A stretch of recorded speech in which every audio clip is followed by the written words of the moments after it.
Hello third graders, just back with our read aloud for today, where we're reading the book Wonder.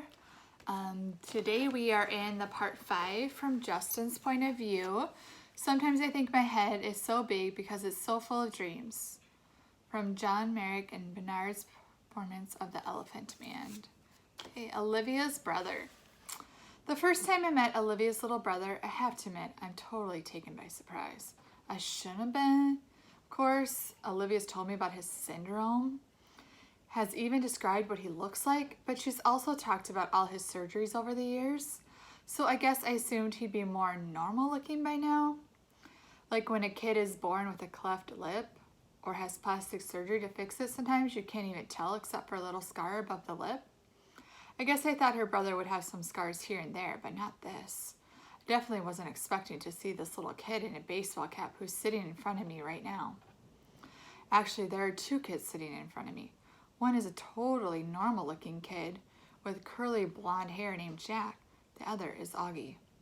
I like to think I'm able to hide my surprise. I hope I do. Surprise is one of those emotions that can be hard to fake though. Whether you're trying to look surprised when you're not or trying to not look surprised when you are. I shake my head. I shake my hand. I shake the other kid's hand. Don't want to focus on his face. Cool room, I say. Are you Via's boyfriend? He says. I think he's smiling. Olivia pushes down his baseball cap. Is that a machine gun? The blonde kid asks. Like I haven't heard that one before. We talk about go for a bit, and then Via's taking my hand and leading me out of the room. As soon as we close the door behind us, we hear them laughing. I'm from Brooklyn, one of them sings. Olivia rolls her eyes as she smiles. Let's go hang out in my room, she says. We've been dating for 2 months now. I knew from the moment I saw her, the minute she sat down at our table in the cafeteria, that I liked her. I couldn't keep my eyes off of her. Really beautiful. The olive skin, the bluest eyes I've ever seen in my life. At first, she acted like she only wanted to be friends. I think she kind of gives off that vibe without even meaning to. Stay back. Don't even bother. She doesn't flirt like some other girls do. She looks you right in the eye when she talks to you, like she's daring you. So I just kept looking her right in the eye too, like I was daring her right back. And then I asked her out and she said yes, which rocked. She's an awesome girl, and I love hanging out with her. She didn't tell me about August until our third date. I think she used the phrase craniofacial abnormality to describe his face, or maybe it was craniofacial anomaly. I know the one word she didn't use was deformed though, because that word would have registered with me. So what do you think? She asked me nervously the second we're inside her room. Are you shocked? No, I lie. She smiles and looks away. You're shocked. I'm not, I assure her. He's just like what he said he'd be. She nods and plops down in her bed. Kind of cute how she still has a lot of stuffed animals on her bed. She takes one of them, a polar bear, without thinking and puts it in her lap. I sit down on the rolling chair by her desk. Her room is immaculate. When I was little, she says, there were lots of kids who never came back for a second play date. I mean, lots of kids. I even had friends who wouldn't come to my birthday because he would be there. They never actually told me this, but it would get back to me. Some people just don't know how to deal with Augie, you know? I nod. It's not even like they know they're being mean, she adds. They were just scared. I mean, let's face it, his face is a little scary, right? I guess, I answered. But you're okay with it? She asked me sweetly. You're not too freaked out or scared? I'm not freaked out or scared, I smile. She nods and looks down at the polar bear on her lap.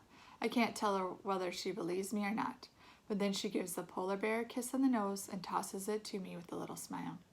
I think that means she believes me, or at least she wants to. Valentine's Day. I give Olivia a heart necklace for Valentine's Day, and she gives me a messenger bag she's made out of old floppy disk. Very cool how she makes things like that. Earrings out of pieces of circuit boards, dresses out of t-shirts, bags out of old jeans. She's so creative. I tell her that she should be an artist someday, but she wants to be a scientist. Genesis, of all things. She wants to find cures for people like her brother, I guess. We make plans for me to finally meet her parents. A Mexican restaurant on Amsford Avenue near her house on Saturday night. All day long, I'm nervous about it. And when I get nervous, my tics come out. I mean, my tics are always there. but they're not like they used to be when I was little. Nothing but a few hard blinks now, the occasional head pull. But when I'm stressed, they get worse, and I'm definitely stressing about meeting her folks. They're waiting inside when I get to the restaurant. The dad gets up and shakes my hand, and the mom gives me a hug. I give Augie a hello fist punch and kiss Olivia on the cheek before I sit down. It's so nice to meet you, Justin. We've heard so much about you. Her parents couldn't be nicer. Put me at ease right away. The waiter brings over the menus, and I notice his expression the moment he lays eyes on August. But I pretend not to notice. I guess we're all pretending not to notice things tonight. The waiter, my tics, the way August crushes the tortilla chips on the table and spoons the crumbs into his mouth. I look at Olivia, and she smiles at me. She knows. She sees the waiter's face. She sees my tics. Olivia is a girl who sees everything. We spend the entire dinner talking and laughing.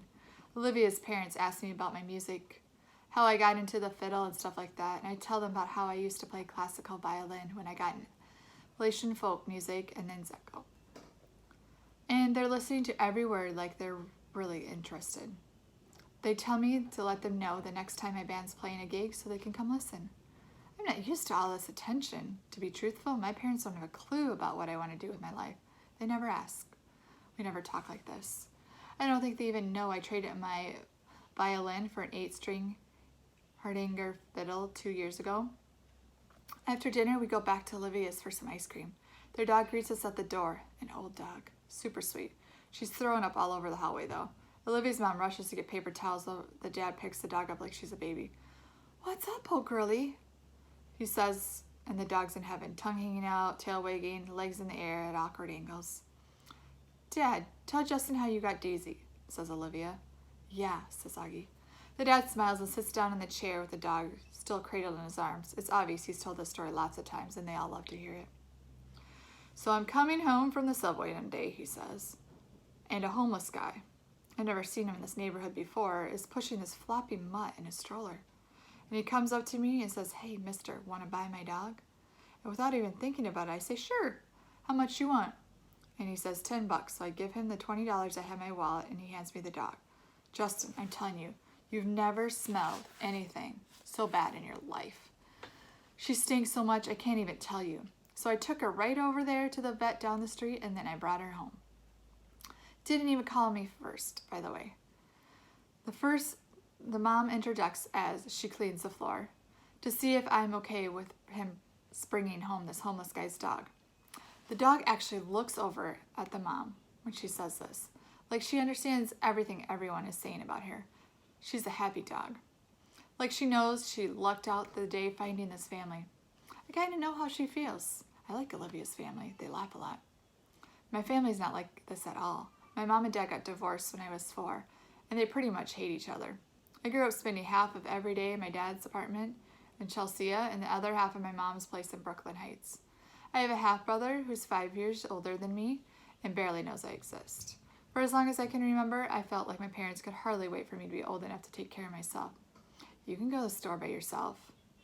Here's the key to the apartment. It's funny how there's a word like overprotective to describe some parents, but no word that means the opposite. What word do you use to describe parents who don't protect them enough? Underprotective, neglectful, self-involved, lame, all the above. Olivia's family tell each other, "I love you," all the time.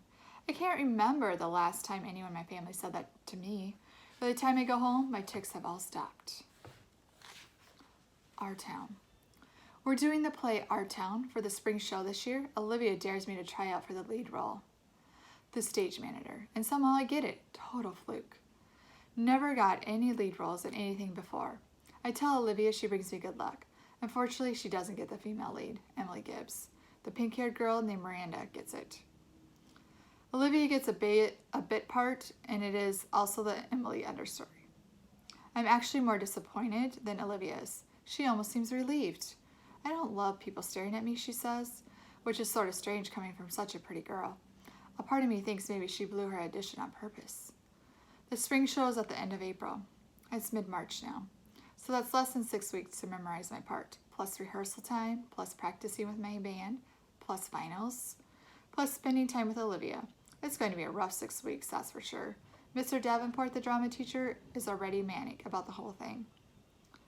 will drive us crazy by the time it's over, no doubt. I heard through the grapevine that he's been planning on doing the Elephant Man, but changed it to our town at the last minute. And that change took a week off of our rehearsal schedule.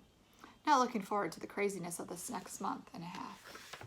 Third graders, have a wonderful day. Also have a wonderful Easter. I miss you. Let me know if you need help with anything as you're working on your work this next few weeks. Goodbye.